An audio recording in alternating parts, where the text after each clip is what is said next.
So, yeah, like I said, my next question. So I'm sure you've heard the idea of, or this statement, this is just a matter of taste. Do you think that that is sort of a universally acceptable term that we can put out there? Are other examples where it's always true, or is it there's examples where it's never true, or is it sort of one of those things that is just a word that we use and it's like the idea of common sense, where everyone thinks something's common sense, but really common sense is so varied, right? Yeah.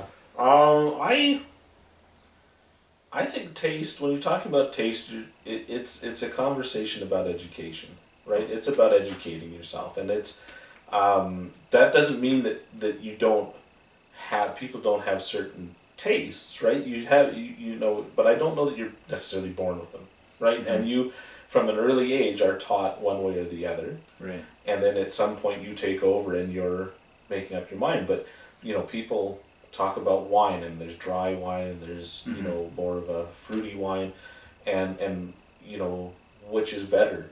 Yeah, that's down to taste, but you can learn to appreciate a drier wine by maybe talking to somebody about it, sampling some different ones, deciding what you like. And to me, that's educating yourself about it. Same thing with an abstract painting. When you come to it, I think a lot of people are intimidated, and so their first reaction is to say, I don't get it, I don't like it. Right? And I'm a figurative painter, and Yeah. I mean, part of the reason I've chosen figurative, I enjoy it and I respond to it, and that's what I'm looking for in the world, is I'm looking for figurative painting. So I'm trying to do what I feel there should be more of, or that there's a void in it. But with the abstract, I've kind of jumped the rails there, but with the abstract stuff, you learn. Like I remember thinking, I don't really get it, right? Like I like the color maybe, right? But that's a valid thing to start from, right? I like the color. Well, why do I like the color? And then learning maybe why the artist used those colors, and pushing, why those forms, why this, size, why such a large painting. Yeah. And that those sort of things, that's education. That you're learning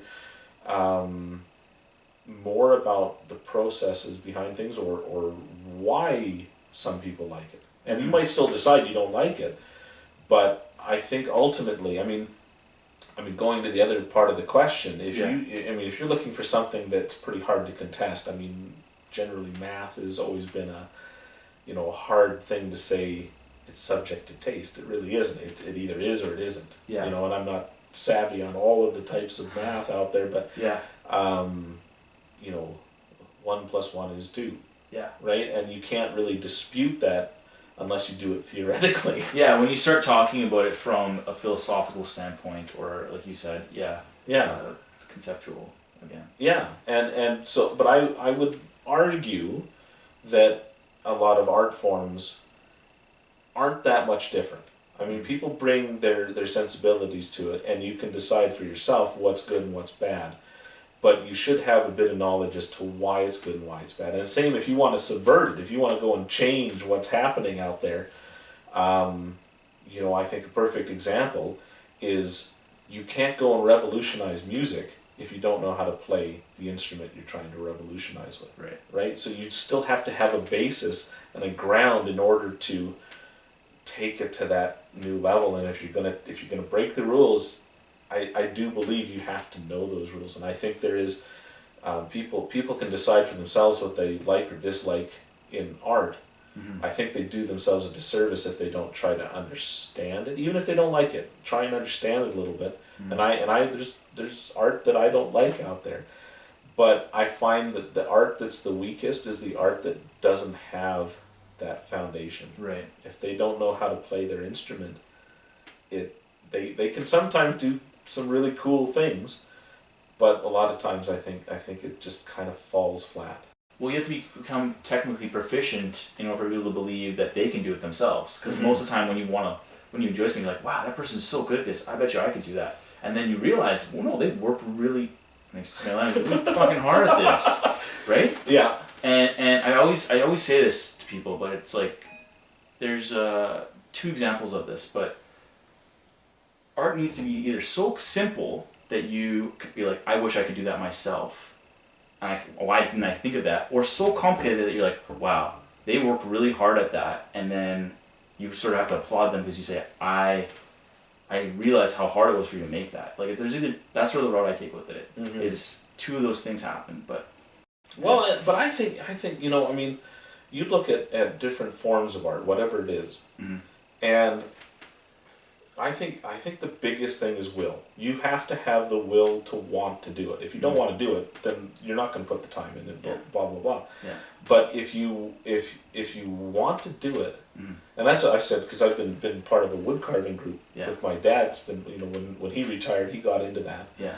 And we've had a lot of fun with it. And it's for me, it's been great because there's not as much pressure, and I can still see it coming into my art practice at some point in a bigger way. Yeah. But it's been so sort of just a nice kind of almost diversion a little bit. It's more relaxing to me, and it's a lot of fun. But when we have new people come out, I've never done anything art-wise. I've never done, and the first thing I say is, do you want to do it? Because if you want to do it, we can show you how to do it. It's not, you know, it's not magic. It's a skill, and you have to practice it. I don't know if you've read Outliers. Yeah. That was Roy Mills suggested that to me, and that was a fantastic book, I thought, just as far as just how he frames everything. This idea that, you know, 10,000 hours, and you'll become very adept, or if not a master at what you're doing. And I've actually in one of my other interviews I spoke with someone about that. Oh, did you? Well, we don't have to go any further with it, but I just think that it's such an interesting. It is an interesting concept, and I think for a lot of people that maybe think they don't have what it takes, or they've missed an opportunity, I think that's the goal, and it doesn't have to be 10,000 hours. You know, start working, you know, an hour a day at it. You've got 300 hours at the end of the year, or more. Logged, and I just think that is a powerful way to kind of, you're actually putting an empirical kind of cap on something creative, right? Yeah. And so I do think, coming back to the question, I do think that art has a matter of taste, I suppose.